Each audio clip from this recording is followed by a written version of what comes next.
The referee blew his whistle because even he knew this wasn't the right energy, but he didn't stop sprinting at me. And before I had a chance to even defend myself,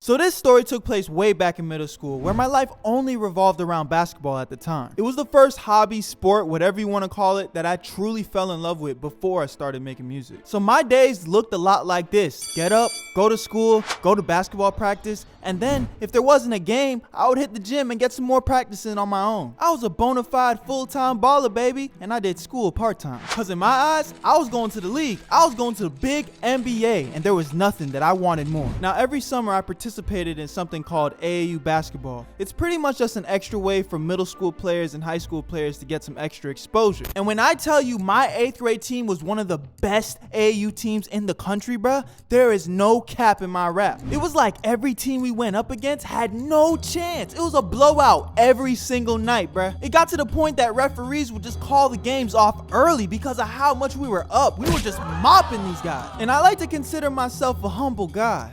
But after whooping ass every single night, you start to get big-headed. And it wasn't just me. The whole squad was full of bobbleheads, bruh. We started getting real disrespectful on the court, dog. I remember one time we was up by 30, and one of my teammates, Josh, he was throwing up half-court shots like they were free throws, bruh. And he was doing it every single possession. But the crazy part was, my coach didn't even care. You know you up when your coach starts participating in the toxic basketball, bruh. Our timeout started to sound like this. All right, how you boys feeling? Coach, I'm about to leave. My girl said she on the way to my crib. You can't leave in the middle of a game. Matthew, if you don't shut up and grab Tyrone's bag, good game, Tyrone. I'll see you tomorrow at practice. Thanks, coach. All right, guys, we just lost our center. Tyrone went home, but I think it'd be hilarious if we put Matthew in as the center.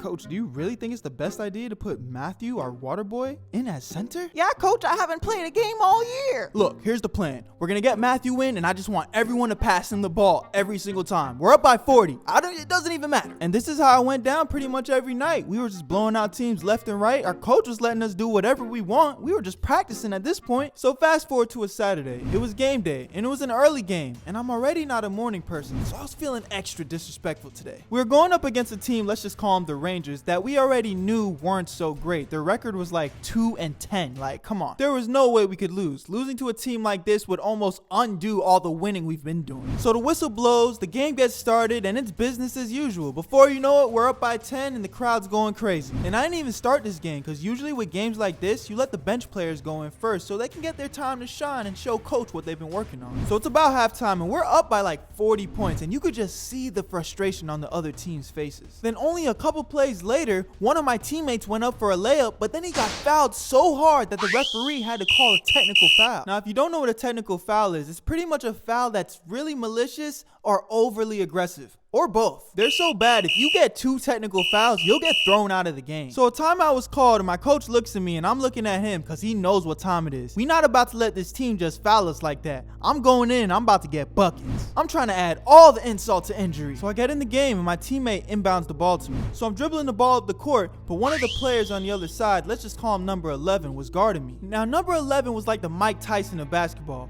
And not because he was winning fights, but just because he looked like he wanted to bite your ear off if you had the basketball. You know those basketball players that think they're playing football? Like, what are you doing, bro? Back up. So I blew right by him, and I was able to get an and one layup, meaning that he fouled me while I was going up. And you could just see the anger in his eyes. I don't know, maybe his girl was watching him or something, but he was pissed. But like I said, we were on our high horse, so that kind of made me happy. So I'm at the free throw line, and I'm about to shoot my free throws. I look him in his eyes with no respect, and then I said, "You can't guard me. You suck." I shot my free throw, I made it, and I looked him right in the eyes. Now, if you know anything about basketball, this is like the highest level of disrespect. Looking at someone in their eyes and telling them they can't guard you, and then scoring on them while they're guarding you. I saw a switch in his eyes. It went from angry to I want revenge. So our next possession comes around, and I'm dribbling the ball down the court again.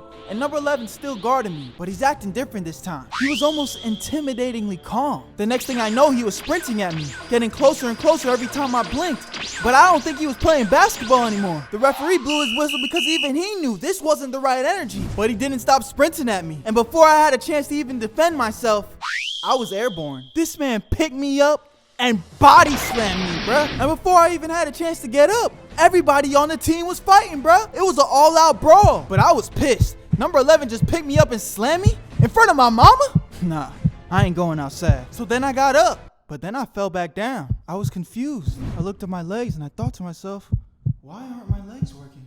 And then I started screaming! I think because of the adrenaline, I didn't feel the pain before, but all the pain came all at once. My hip was shattered, and the pain hit me like a truck. I was destroyed, literally, and it was all because I wasn't humble.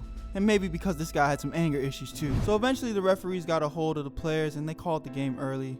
And then I was rushed to the hospital, and it was confirmed that my hip was broken. Thankfully, the doctor said I'd be able to play again in about 8 months, because usually people don't recover from injuries like this. And if there was anything I learned from this experience is, don't fuck with the Rangers. And I guess I could be a little more humble.